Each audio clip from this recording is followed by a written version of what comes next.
Voici, nous avons l'opportunité d'influencer ce champ d'une manière que nous commençons seulement à comprendre.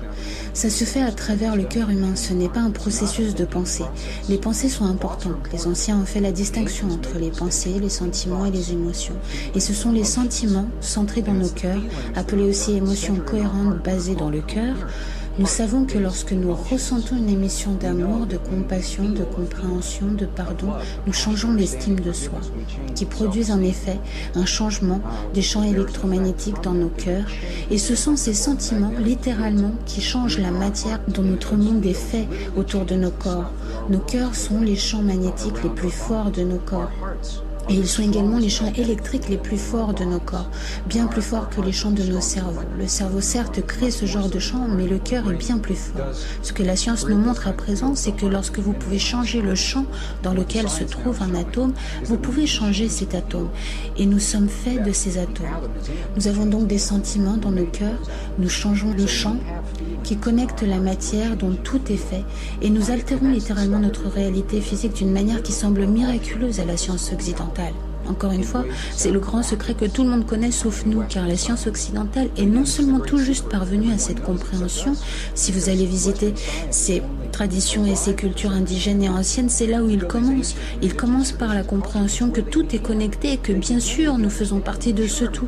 Et alors seulement, ils font ce pas supplémentaire de dire voilà, je vais te montrer comment créer des effets dans ton corps en sorte que tu puisses guérir ton corps et le corps des autres. Tu peux changer ton estime de soi et ton corps va refléter comme un miroir ce changement.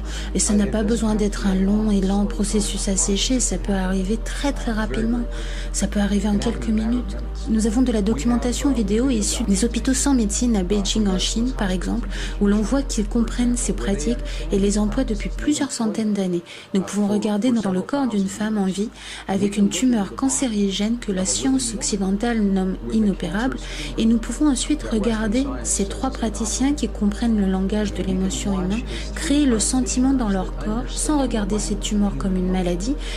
Ils voient cette femme entière, en bonne santé, vitalisée, complètement, intensément en eux-mêmes.